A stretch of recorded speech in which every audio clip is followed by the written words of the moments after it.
What if fear was your best friend? What if the one thing you've spent your whole life running from is actually the secret to becoming the person you were meant to be?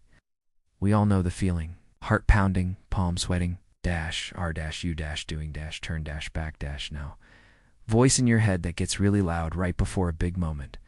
We're taught to see that as a warning, a giant red flag. But what if it's not a warning at all? What if it's a sign that you're on the exact right path? What if fear isn't your enemy, but the best friend you just haven't gotten to know yet? Introduction: the problem we all face. We all build walls to keep us safe. But what if those walls are actually a prison? In the next 60 seconds, you'll discover why the comfort zone is the most dangerous place you can live. Let's be real, fear can be completely debilitating. It's a universal human thing that, if we let it, can keep our world small and unadventurous. We've all been there, paralyzed by it at some point. The fear of failure stops us from launching the business. The fear of rejection keeps us from asking for a date or a promotion. The fear of judgment makes us hide who we really are. Life is full of these fears, and they feel like massive walls. We end up building our lives inside these walls, in a little area we call the comfort zone, thinking it keeps us safe. But here's the truth. It's not a comfort zone. It's a cage. And the most incredible, fulfilling version of your life is waiting for you right on the other side of that fear. Today, we're not just going to talk about facing your fear. We're going to talk about befriending it, turning it from a barrier into your secret weapon for growth. Section 1. The turning point. A new perspective on fear. What if I told you that every time you feel anxiety, it's not a weakness, but a superpower trying to activate? The next part of this video will reveal the single mental switch that turns fear from your worst enemy into your most powerful advisor. The single most powerful shift you can make is to stop seeing fear as a stop sign and start seeing it as your personal advisor. Think of it like this. Fear is just a type of energy. You can let that energy control you, or you can learn how to use it. What if, instead of a red light, fear was actually a compass? Your anxiety, your self-doubt, your fear, those aren't weaknesses. They're compass needles pointing directly at what you care about most. You only feel social anxiety because you want connection. You only feel performance anxiety because you want to do a great job. The very thing you're scared of is almost always linked to something you deeply value. That intense feeling doesn't mean you're in the wrong place. It means you're at the edge of what's comfortable, standing right on the brink of growth. It's a signal that you're about to do something brave, something that matters. Fear isn't some monster you have to slay. It's a misunderstood friend trying to show you where you're vulnerable. And in that vulnerability, there's a massive opportunity. When you learn to see it this way, everything changes. This isn't about becoming fearless. It's about becoming courageous. And courage isn't the absence of fear. It's acting in spite of it. Section 2. The why. Understanding your fearful friend. Your brain has a secret panic button that it pushes for both a tiger and a tough conversation. But what if you could learn the code to override that system? Stick around to find out why your brain is trying to protect you in all the wrong ways, and how to teach it the difference between real danger and a massive opportunity. To really befriend fear, you have to understand where it comes from. At its core, fear is a biological response that's been hardwired into our brains for thousands of years to ensure our survival. When our brain spots a threat, whether it's a tiger in the grass or a big presentation at work, it hits the big red panic button, the fight-for-flight response. Your heart races, you start to sweat, and you get a jolt of adrenaline. This system is brilliant for protecting us from actual physical danger. But here's the crucial part. In our modern world, most of the fears holding us back aren't about physical survival. They're what we can call growth fears, fears rooted in imagination and what-if scenarios that rarely happen. The fear of public speaking isn't about physical harm. It's about being judged. The fear of trying something new isn't about danger. It's about failing. Your brain, bless its heart, often can't tell the difference. It sounds the same alarm for a potential awkward conversation as it would for a tiger.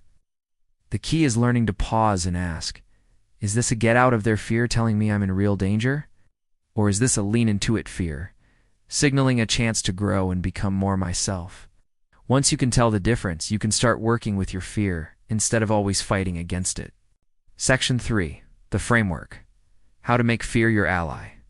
Talking about fear is easy, but what about actually doing something about it? What if there was a simple 4-step battle plan to turn fear from a warden into your wingman? Get ready to take notes, because this is the exact framework you can start using today. So how do we actually do this? How do you turn fear from a warden into a wingman? It boils down to a practical 4-step approach. Step 1. Acknowledge and name your fear. You can't deal with something you won't look at. So the first step is to stop running and just acknowledge it. When you feel that knot in your stomach, get curious. Say, "All right, fear. I see you're here." A super powerful trick is to write it down when you name your fears. I'm afraid people will think my idea is dumb.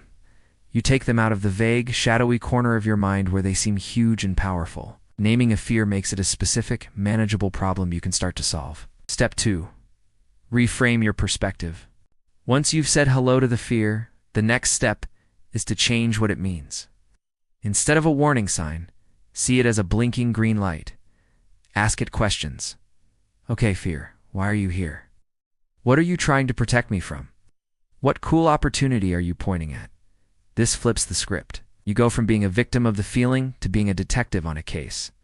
When you feel it, change your inner story from, "This is scary, I should back off," to, "This is scary, which means I'm growing." This is exactly where the magic happens. That nervous energy starts to feel a lot less like dread and a lot more like excitement. Step 3. Take tiny, almost to easy steps. Courage isn't about taking one huge, scary leap. It's about taking a series of small, manageable steps forward. This is all about gradually facing your fears in a way you can handle. If you're terrified of public speaking, don't imagine giving a TED Talk. Just aim to speak up for 5 seconds in your next team meeting. Then, maybe volunteer for a 1-minute update. Each tiny action builds your confidence and teaches your brain, "See, we survived. We can handle this." The goal is to make the next step so small, it feels almost silly not to do it. And celebrate those little wins. They're proof you can do hard things. Step 4. Cultivate a growth mindset. Finally, none of this works unless you truly believe you can change.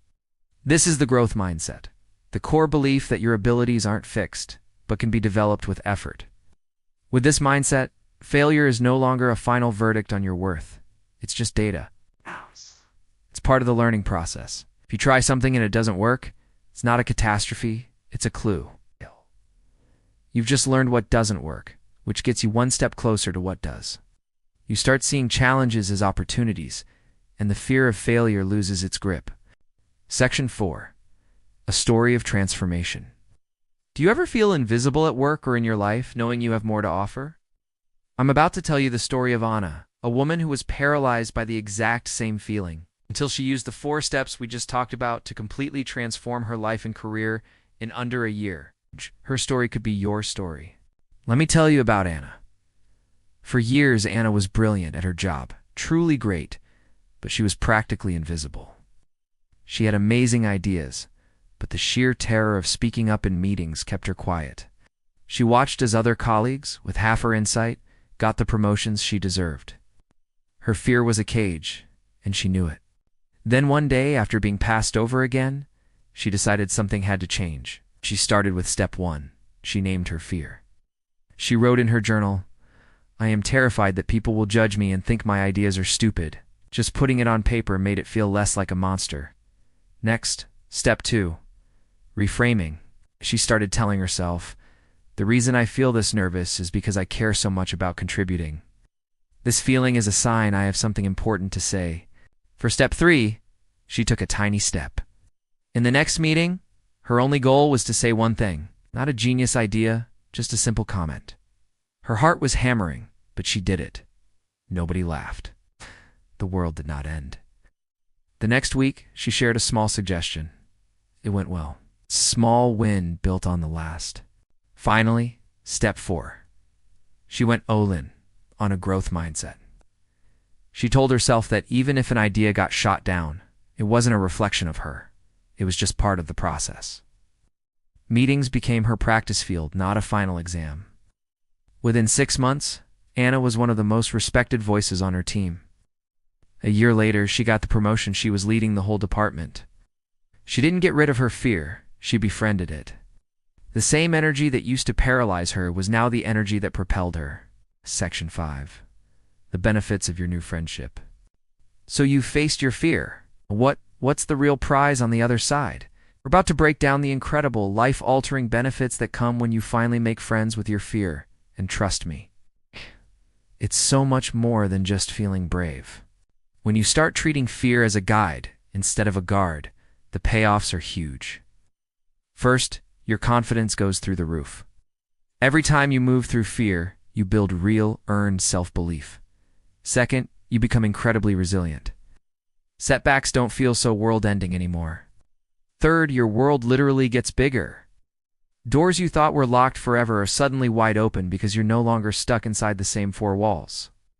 And finally, you feel truly empowered. You realize you're not just at the mercy of your feelings. You're the one in the driver's seat. Knowledge is useless without action. Right now, you have a choice.